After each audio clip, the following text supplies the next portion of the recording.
So hello everyone, तो कैसे हो आप सब। तो आज की वीडियो में मैं आप पे एक्सप्लेन करने वाला हूँ बैटल थ्रू द हेवंस की नेक्स्ट एपिसोड 137 को। तो चलिए बिना टाइम वेस्ट किए शुरू करते हैं। तो जैसा कि हम लोगों ने पिछले एपिसोड में देखा था कि जो जियन थी उसके एंसेस्टर की वजह से बहुत ज़्यादा ट्रबल हो गई थी। ज़ियावेन भी पूरा बहुत ज़्यादा उसको प्रॉब्लम हुई थी क्योंकि ज़ियावेन के पीछे वो पड़ गया था और इसलिए वो जो जियन होती है वो ज़ियावेन से सॉरी बोल रही थी। और फिर ज़ियावेन बोलता है कि कोई बात नहीं, हम लोगों के पास जियन है, तो तुम्हारी वजह से जो फैंगली पवेलियन था और स्काई फिनिक्स पवेलियन था वो लोग चले गए। अगर तुम नहीं होती तो हम लोग अभी लड़ रहे होते, वो भी बहुत लंबा जंग लड़ रहे होते और पता नहीं हम लोग बचते भी कि नहीं बचते। तो वो बोलती है कि हाँ, तो वो बोलती है और वो ज़ेवन बोलता है कि सबसे इम्पॉर्टेंट थिंग है कि पहले हमें इनिशियल फिनिक्स फ्रूट को कलेक्ट कर लेना चाहिए। तो जियन उसे कलेक्ट कर लेती है अपने ब्लड में और वो बोलती है कि फ्रूट में बहुत ज़्यादा इनॉर्मस पावर है, एनर्जी है, बहुत सारा एनर्जी है। मैं बस उसे सील कर सकती हूँ अपने बॉडी में कुछ देर तक। हम लोग जब वापस जाएंगे तो मैं इसे बाहर रख लूँगी। और फिर लिटिल फेयर डॉक्टर बोलती है कि हम लोगों के पास बेबी सोल फ्रूट है और इनिशियल फिनिक्स फ्रूट है, तो हम लोगों को क्या करना चाहिए, आप घर जाना चाहिए या। और फिर ज़ियावेन बोलता है कि हम लोग अभी एंशिएंट ट्रियम्स में हैं, तो हम लोग को यहाँ पे और घूमना चाहिए घर वापस जाने से पहले। और वो लोग जाते हैं रिफाइनिंग पैलेस में, जहाँ पे हम लोग को दिखाया जाता है एक सोल्जर जो कि सोल्जर 2-3 सोल्जर जो कि आगे बढ़ रहे थे। और वहाँ पे वो बोलता है कि एक इसमें उनमें से एक बोलता है कि हम लोग ने फाइनली कर लिया ये सुप्रीम पिल, हम लोग का ये सब मेरा है। और वहीं पे वो खून की उल्टियाँ करते करते मर जाता है। और फिर हम लोग को ज़ियावेन की पूरी पलटन को दिखाया जाता है और जो ज़ियावेन होता है वो बोलता है सब लोग केयरफुल रखो, यहाँ पे बहुत ज़्यादा पॉइजन फैला हुआ है इस जगह पे, पक्का कुछ ना कुछ अंदर ट्रेजर होगा। और लिटिल फेयर डॉक्टर में तो एक इम्यूनिटी बना हुआ था ताकि वो अब जो भी पॉइजन था वो उसे प्रोटेक्ट कर, मतलब पॉइजन उसको अफेक्ट नहीं करेगा।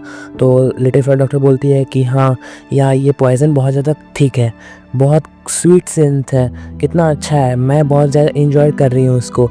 मैंने कभी ऐसा एक्सपेक्ट नहीं किया था, इसमें इतना अच्छा फॉग फैला हुआ है, मुझे तो बहुत अच्छा लग रहा है। और वो अंदर चली जाती है और जो जियान होती है वो बोलती है कि इसका स्मेल बहुत अच्छा है, मुझे हम लोग को कुछ ना कुछ अंदर मिलेगा। और वो भी भागने लगती है पर जियान उसे रोकता है और बोलता है कि नहीं, तुम अंदर नहीं जा सकती, वापस आओ। जो लिटिल फेयर डॉक्टर होती है, लिटिल फेयर डॉक्टर है, उसका इम्यूनिटी सिस्टम बना हुआ है, वो उसे प्रोटेक्ट करेगा पॉइजन से। अगर तुम अंदर गई तो तुम तो पक्का मर जाओगी। तो जियान बोलती है कि नहीं, मेरा सेंस कहता है कि हाँ, कुछ ना कुछ अंदर होगा ही श्योरली। तो ज़ियावेन बोलता है कि अगर ऐसा केस है कि यहाँ पे पॉइजनस फॉग बाहर तरफ फैला हुआ है तो कुछ ना कुछ अंदर ट्रेजर ज़रूर होगा। तो वो अपना स्टोरेज रिंग से एक पॉइजन रेजिस्टेंट पिल निकालता है और बोलता है कि 1 घंटे तक काम करेगा, सब लोग टीम में बट जाओ और हमेशा याद रखना कि टाइम को देखते रहना। और फिर वो लोग अंदर चले जाते हैं और फिर ज़ियावेन अपने हाथों में स्क्रोल लेके आता है और बोलता है कि कितना अच्छा है। हाँ, हालांकि यहाँ पे बहुत ज़्यादा पिल नहीं है पर मुझे बहुत सारे स्क्रोल मिल गए हैं एंशिएंट फैनिंग स्किल के, और ये तो बस 3rd फ्लोर है, मुझे तो लगता है और भी यहाँ पे चीज़ें होंगी। और वहाँ पे उसे एक डब्बा मिलता है और वहाँ पे वो बोलता है कि मैंने इसे ढूंढ लिया। और फिर वहाँ से एक कुछ आवाज़ आती है और पूरा डर जाता है और वो देखता है तो वो बोलता है कि मुझे केयरफुल रहना चाहिए। और फिर वो देखता है कि वहाँ पे तक बिल्ली थी और वो बोलता है कि ये तो बस एक ऑर्डिनरी कैट है, यहाँ पे तुमने तो मुझे पूरा डरा ही दिया था, मेरी जान ले ली थी। और वो सोचता है कि नहीं, यहाँ पे पॉइजनस फैला हुआ है, यहाँ पे ऑर्डिनरी कैट तो नहीं हो सकती है। और वो अपने स्टोरेज रिंग से एक मछली निकालता है और उस बिल्ली के ऊपर घुमाता है और बोलता है कि किटी, वह यहाँ पे आओ, देखो मेरे पास तुम्हारे लिए फ़िश है। तो जो बिल्ली होती है वो एक इविल स्माइल देती है और ज़ेवन के पूरे मुंह को नोच देती है और ज़ेवन पूरा लहूलुहान हो जाता है। वो बोलता है कि ये ऑरा इसके हाथ से कैसे निकल रहा है, क्या ये 9th ग्रेड का पिल है या 7th ग्रेड, ये एटलीस्ट 7th के हाई ग्रेड कलर लाइटनिंग पिल होगा या तो उससे भी ज़्यादा, जिसके पास ट्रांसफिगर एबिलिटी है।